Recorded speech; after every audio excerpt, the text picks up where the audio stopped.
Olá, boa noite, meus irmãos e meus amigos, que a graça e a paz do nosso Senhor Jesus Cristo esteja sobre a vida de cada um de vocês. Meu nome é Marli Moura, eu sou missionária da Igreja Batista Novo Horizonte, Natal RN, e estou aqui com você mais uma vez para meditar acerca da Palavra de Deus. Recentemente eu estive no Rio de Janeiro e uma das coisas que eu gosto de fazer lá é visitar museu. Existe um museu em Petrópolis, né, o Museu Imperial, e você entra naquele lugar e você começa a se encantar, né, com a arquitetura do prédio. Eu não estive lá, agora estava muito frio, né, já que o museu fica em Petrópolis. Mas eu gosto de ir lá, né, ver o Museu Imperial, visitar o Museu Imperial, né, um espaço belíssimo. E você passa naquelas salas, né, nos quartos, e você começa a imaginar as pessoas que viveram ali, suas histórias. Né? E se você pensar nisso, em histórias antigas, né, nos reis, você vai virar a sua mente certamente um rei imponente em algum trono majestoso a julgar, a comandar os seus servos.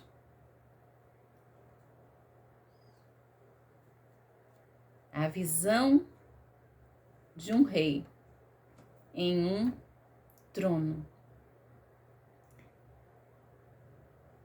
Eu pensava acerca dessas coisas quando pela manhã um dos hinos cantados, né, no momento de louvor,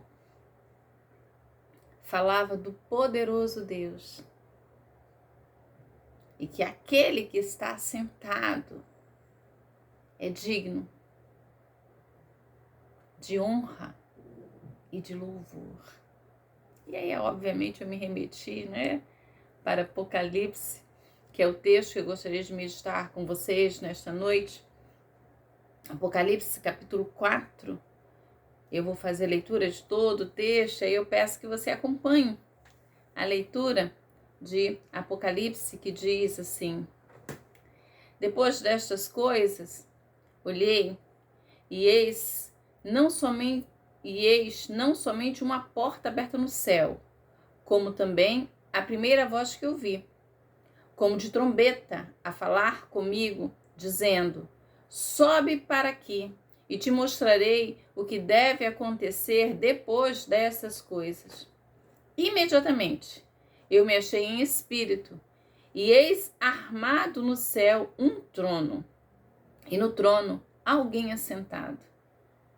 E esse que se achava assentado é semelhante no aspecto à pedra de jaspe e de sardônio. E ao redor do trono há um arco-íris semelhante no aspecto à esmeralda. Ao redor do trono há também 24 tronos, e assentado neles 24 anciãos vestidos de branco, em cujas cabeças estão coroas de ouro. Do trono saem relâmpagos, vozes e trovões, e diante do trono ardem 7 tochas de fogo, que são os 7 Espíritos de Deus. Adiante do trono, como que mar de vidro, semelhante ao cristal, e também no meio do trono e à volta do trono, 4 seres viventes, cheios de olhos por diante e por detrás. O primeiro ser vivente é semelhante ao leão, o segundo semelhante ao novilho, o terceiro tem um rosto como de homem, e o quarto ser vivente é semelhante à águia quando está voando. E os 4 seres viventes, tendo cada um deles respectivamente 6 asas, estão cheios de olhos ao redor e por dentro. Não tem descanso, nem de dia, nem de noite, proclamando: Santo, Santo, Santo é o Senhor Deus, o Todo-Poderoso, aquele que era, que é e que há de vir. Quando esses seres viventes deram glória, honra e ações de graças ao que se encontrava sentado no trono, ao que vive pelos séculos dos séculos.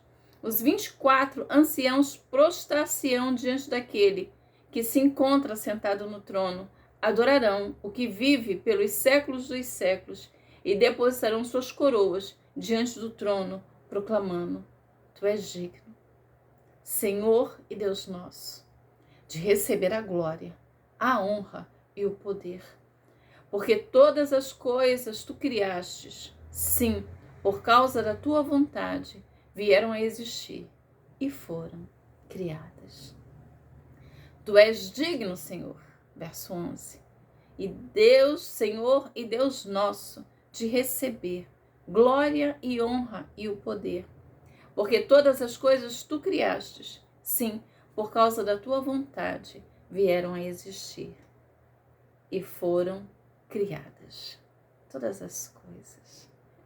Eu li todo o capítulo 4, né, do livro de Apocalipse. Se você já leu o livro do Apocalipse, você sabe que o capítulo 2 e o capítulo 3, eles são cartas destinadas às 7 igrejas.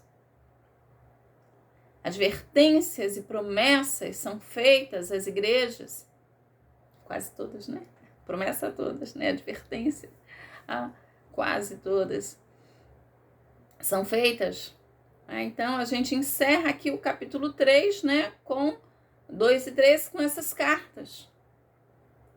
O Apocalipse é escrito com uma mensagem de esperança à igreja do Senhor que estava sofrendo perseguição.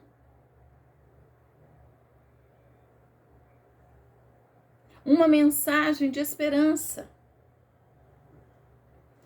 As cartas endereçadas às igrejas, e agora o capítulo 4, né, depois dessa mensagem, dessas cartas que foram entregues às igrejas, o autor do livro vai dizer: depois dessas coisas, olhei,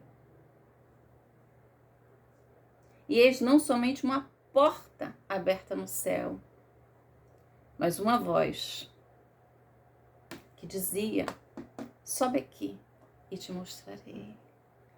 Aquela mensagem endereçada às igrejas, Deus agora vai mostrar ao apóstolo João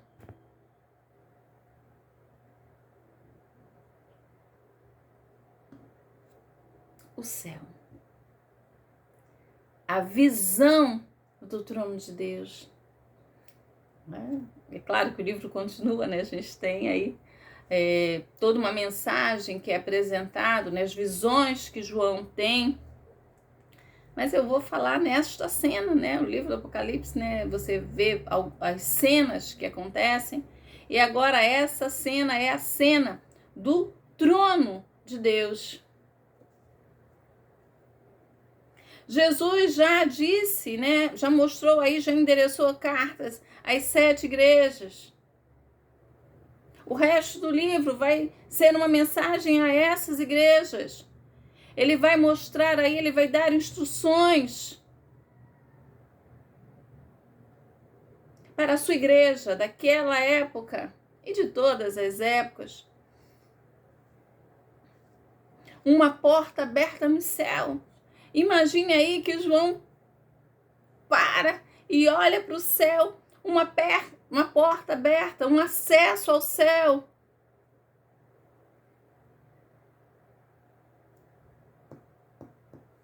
João viu o céu aberto porque Deus queria mostrar a ele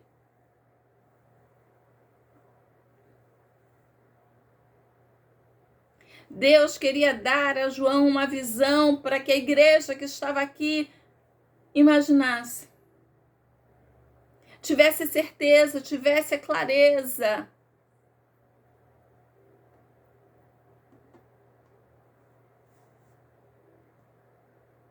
Quem governa? Quem rege?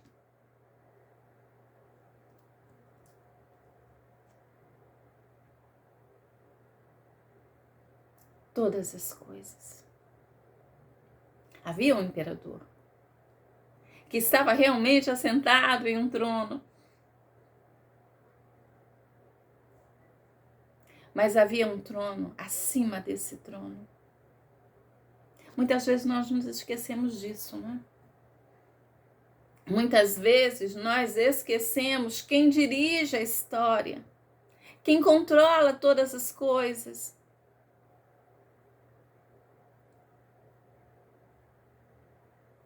Muitas vezes nós nos embaraçamos nesses pensamentos.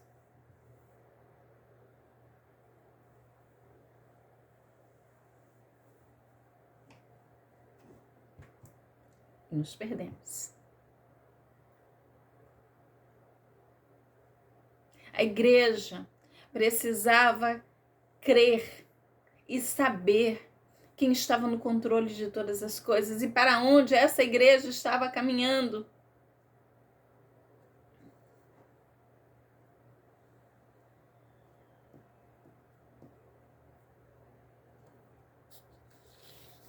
A palavra sobe aqui. E diz o texto que imediatamente ele se acha em espírito. É a mesma expressão que ele utiliza lá no primeiro capítulo, verso 10.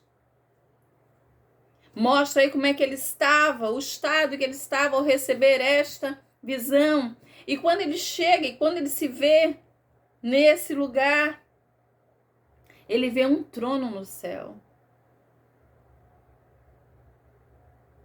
Bem representativo para a época, onde o trono principal, né, do universo estaria lá em Roma. E o imperador assentado. Mas ele não era o Deus supremo que ele imaginava. Havia o trono de Deus. Apocalipse vai mencionar várias vezes acerca disso, o trono de Deus. E isso indica, isso mostra a autoridade de Deus, o seu domínio sobre a terra. Todas as descrições que João vai fazer do Apocalipse, ele vai trazer coisas que ele conhece para descrever coisas que ele não conhece. Então, vai ser, as expressões que ele vai utilizar serão sempre assim, como, né? Porque ele quer que seus leitores façam esta imagem na sua mente.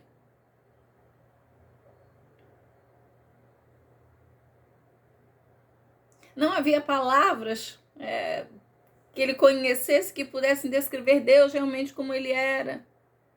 Então ele vai trazer aí coisas que ele conhecia. E aí ele vai utilizar, né, pedras de jaspe, de sardônio.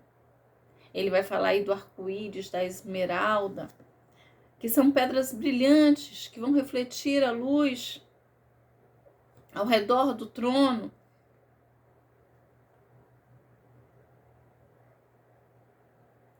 Ele vai estar aí descrevendo aquilo que ele, tentando descrever aquilo aí que ele vê.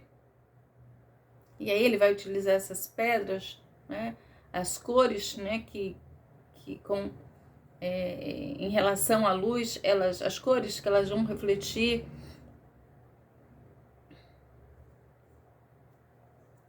Mas nós temos ali a glória de Deus manifesta. Nós temos ali o seu poder que sai deste trono. Luz, o poder para julgar. O arco-íris, que vai nos remeter, vai nos lembrar a promessa que Deus fez ao homem. A benevolência de Deus. Ao redor do trono, ele vai ver aí mais 24 tronos.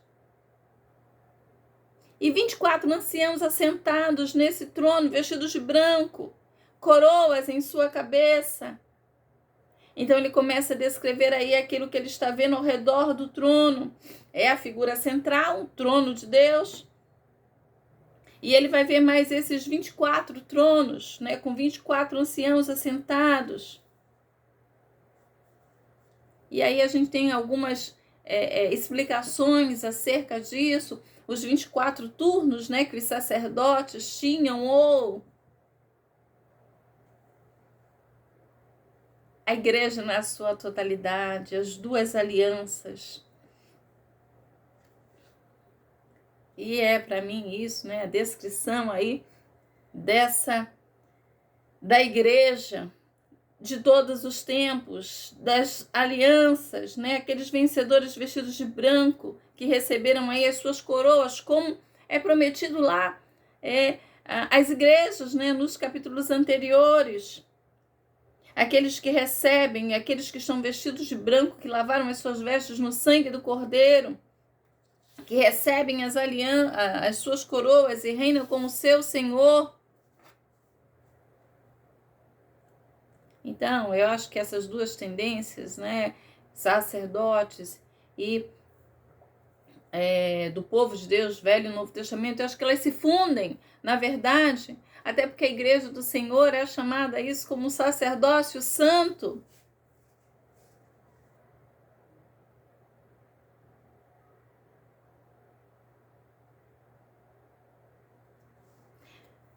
Povo de Deus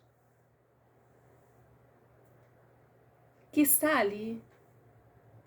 Pessoas nobres, porque são filhos do rei. Mas os seus tronos estão sujeitos ali ao soberano rei. Santidade e pureza dos servos fiéis é a única veste, é a única roupa que se pode usar em um lugar como esse. Roupas que foram branqueadas no sangue do Cordeiro.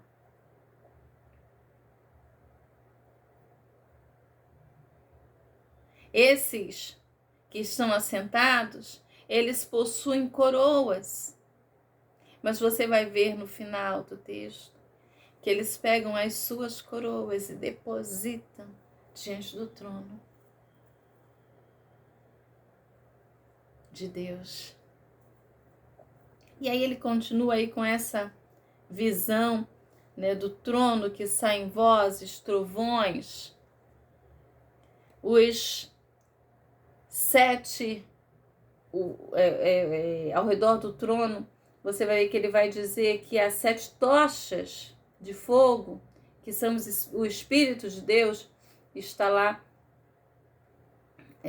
no verso 5, né? Ardem 7 tochas, né?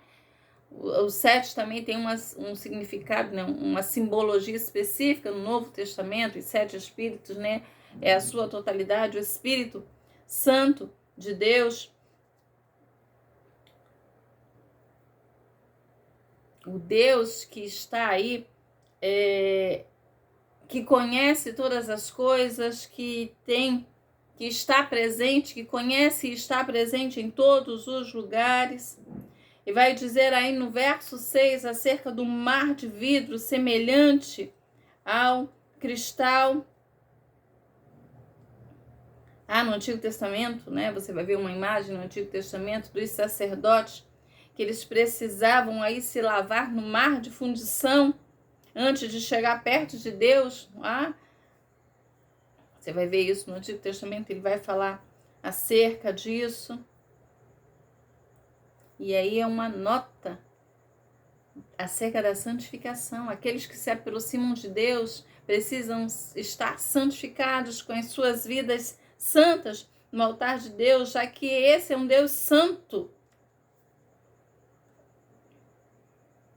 Mas a nota aqui é que ele vai dizer lá que o mar, né, há diante do trono um como mar de vidro, semelhante ao cristal.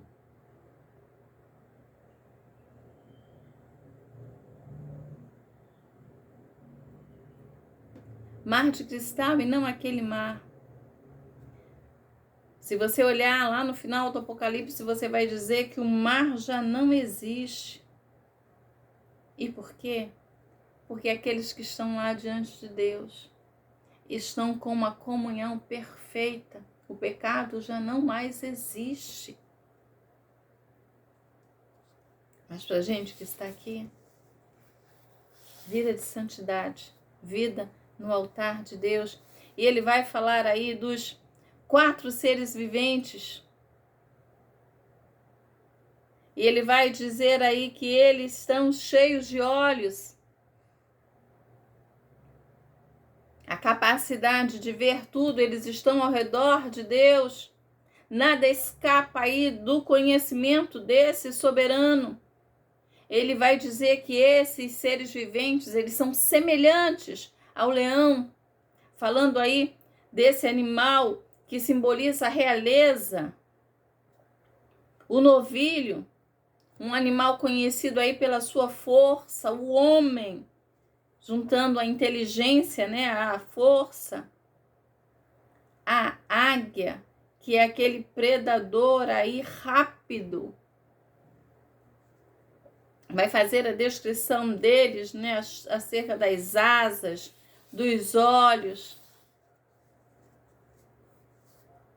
Vai dizer que eles estão ali servindo a Deus, adorando a Deus em todo o momento. A adoração deles ao Senhor é santo, santo é o Senhor Deus. É repetida aí 3 vezes. A ênfase que é dado, ele está acima, é separado de todas as outras criaturas. O Deus Todo-Poderoso.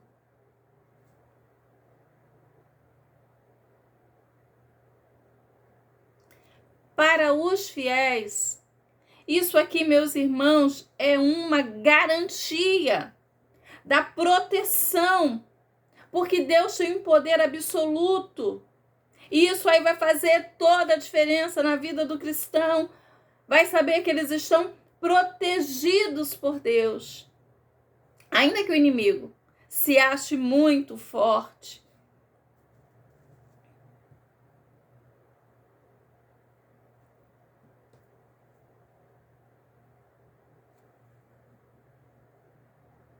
Diante disso,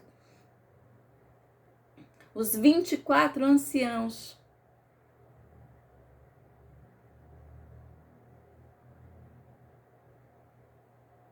eles se prostram diante de Deus. Eles vão depositar as suas coroas. Eles vão dizer que o Senhor, ele é digno.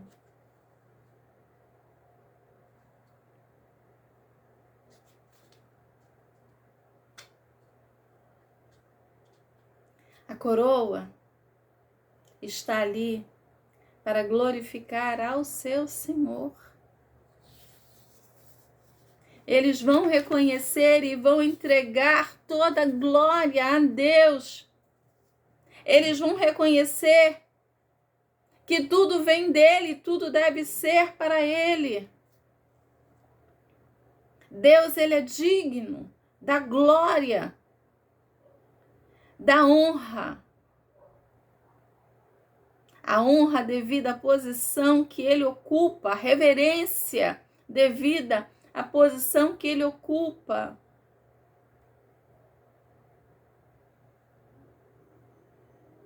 Reconhecendo quem ele é e onde ele está.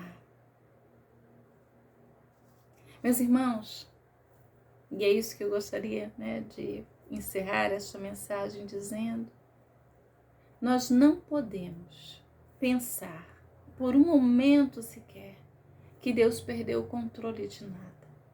Ele está no controle de todas as coisas. Ele está acima de todas as coisas. Ele não só criou, mas ele domina o universo. E é por isso que a nossa vida deve viver em submissão a Ele, em obediência total. Ele sendo Deus Santo e Todo-Poderoso, Ele é digno de todo o louvor, de toda a honra e de toda a glória.